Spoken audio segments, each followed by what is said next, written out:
Hey there, nerds. Jim here with Nerdlocker.com, and I am here with James Asmus, current writer of Quantum and Woody. And if you watch the show at all, you know I'm a huge fan. Not only that, I just learned he's from Cleveland. Yeah, Cleveland, Ohio, man. So, welcome to the show. Thank you. Tell us a little bit about what you're working on. So the big news right now is that we just launched Quantum and Woody, #1, through Valiant. It is a buddy comedy with superpowers and bad behavior. That's been a blast. It's been awesome to come on board with Valiant, who's been doing like insanely great work. Great relaunch. We love all their books. Yeah. Archer and Armstrong, Exo Manowar, just fantastic stuff. I was planning on being the thing to ruin their like perfect track record of awesome relaunches, but somewhere we messed up and we're actually proud of the book. Foiled again. Yeah. So what drew you to these characters? Well, so there's a big, strong sense of humor in all of my work. I actually spent years doing comedy, doing improv, stand-up, sketch, before I got into playwriting, which turned into writing comics. And I was always a comic fan growing up. Quantum and Woody came out right when I wasn't buying comics for 3 years to pay for college. But I caught up with it. Once I got back into comics, people kept recommending it as my sensibilities, and they were dead right. Oh, cool. It's a book that I really loved. Similar to, if anyone hasn't read it, first off, you should listen to this guy and you should read it. But also, similar to maybe like the Giffen DeMatteis Justice League, like there is a lot of humor, but there's real character work, there's real storytelling and superhero action. It's just, man, I love to have all of it, right? Yeah, and it's one of those books that does that. It is. It's fantastic. Highly recommend it. Now, what was it like? Because Christopher Priest wrote the original series. Right. How did you feel taking over these characters? And I noticed you changed the origin a little bit. Mm-hmm. What can we expect as we go forward? Well, so Christopher Priest wrote all of the original issues. There were about 20-some issues of the original series, which really means there's a ton of other ground to explore with these characters. We definitely sort of revisited the origin as it is sort of a new series for it. And from there, it really is, there's like infinite possibilities of stuff that would be great to see these guys go through that just, they haven't been there yet because the old series was sort of a shorter run. I have a laundry list of stuff.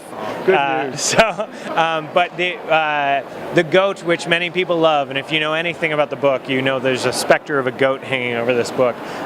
He'll be arriving in issue 4 in a big way, and we have a lot of great plans for him. That's excellent news, because we've seen the press and we've seen the goat, but we haven't seen the goat yet. So Very nice. Now, like you said, you work in a lot of medium. Mm-hmm. You are an award-winning playwright. Mm-hmm. You improv. You write for comic books. What's your favorite? It depends on the story I'm trying to tell. It's very true that when I get excited about, I start forming a concept of a story in my mind, I pretty much know like, oh, this has to be done in theater, or it's like sort of best done in the aesthetics and nature of theater, or like this is great for comics. The wonderful thing about comics is I can do anything. Like there's a scope that you can achieve, but you can also do something very personal. Obviously, I don't know that my theater company could blow up a spaceship in any kind of gratifying way. It literally is kind of a blank check to accomplish what you want, certainly visually, but it also allows you to tell personal and emotional stories at the same time. Very cool. So, you're on Quantum and Woody. Are you working on anything else right now? Yeah, I'm finishing my run on Gambit, which has been running for the last, I've been working on it for a year and a half, and that ends in September with Marvel. That's been a blast.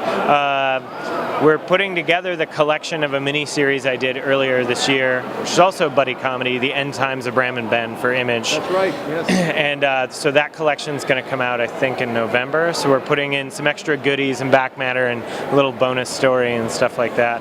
And other than that, I'm working on video game stuff, TV stuff. Well, that's perfect, because that leads right into our next one. What's your favorite video game?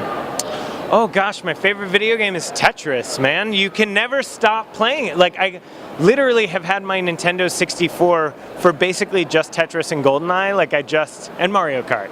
But I've never gotten rid of that. So Tetris, I could play any day, never get sick of it, keep going. It's brilliant. Excellent call.